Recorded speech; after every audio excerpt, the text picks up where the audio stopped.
koutou, kia ora tātou. In Lees-Galloway. Thank you very much, Mr. Speaker. Today is a fantastic day for the Labour Party, and it's a very, very bad day. It's a very, very bad day for Jerry Brownlee and a very, very bad day for Stephen Joyce. Poor Jerry Brownlee, during question time, had to stand there and take the questions from Phil Twyford, and Jerry Brownlee, you could see it in his face, he wanted the earth to open up and swallow him whole. But unfortunately for Jerry, even the planet doesn't have that kind of appetite. Even the planet couldn't swallow Jerry Brownlee whole.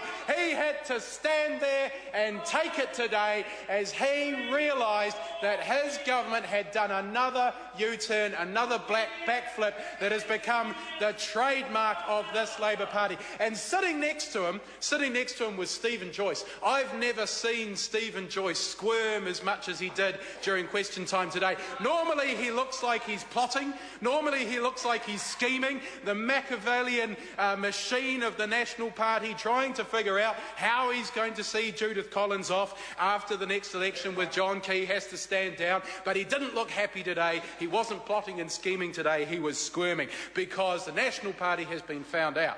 Because they have finally had to sign up to the Auckland City Rail Link, which is so popular with Aucklanders. It makes economic sense, and it's something that the Labour Party has been calling for years. It was in our election manifesto at the last election. That's how committed the Labour Party has been to the Auckland City Rail Link. That's how committed we are to sensible investment in transport infrastructure for Auckland. But Stephen Joyce and Jerry Brownlee would like you to think that this is just a slight change. This is just a time frame that they're adding to their lukewarm commitment to the Auckland City Rail Link. But this is what Stephen Joyce had to say about it. When Stephen Joyce was asked if there was anybody who was less enthusiastic about the Auckland City Rail Link, he said, well, possibly the Finance Minister.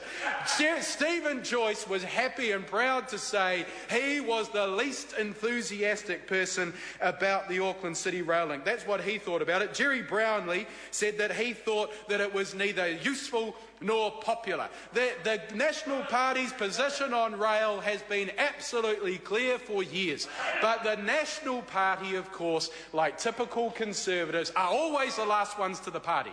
They're always the last ones to figure out what the right thing is to do. And because Labour has been talking about this for years, and because Mayor Len Brown has been talking about this for years, and because Mayor Len Brown has got a consensus around this issue, that the business groups, the community groups, the unions, everybody in Auckland wants this. The only people who didn't want it were the National Party. They've finally decided that they have to come round. They don't agree with it, they don't like it, but they realise that they're wrong and we're right. And it's as simple as that, Mr. Speaker. But of course, the National Party doesn't believe in rail, and they are still allowing their obsession with the roads of national significance to dictate all investment in transport infrastructure.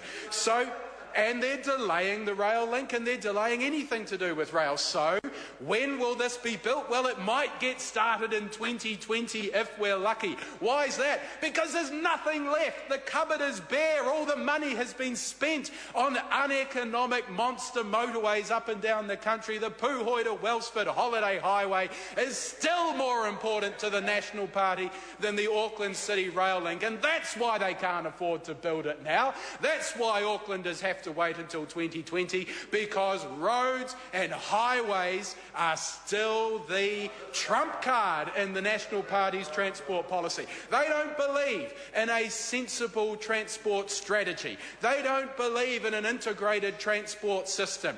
They only believe in highways. That is all that they believe in. There's no sense to it. It's just the National Party's fixation, and of course the supporters of the National Party, the people who fund the National Party. It's their fixation with roads that is dominating the National Party's policy. That's why that government over there will never invest in an integrated transport network, and that's why they have been so slow to catch up with everybody else who has been calling for the Auckland City rail link for years. But thank goodness the National Party has finally seen sense, and they've finally decided to implement a wonderful Labour policy. It's a great day for Labour, sir, and we look forward to the National Party implementing more and more Labour policy, because it's the only place that the good ideas come from. Mr. Speaker. Nikki Wagner. Thank you very much, Mr. Speaker.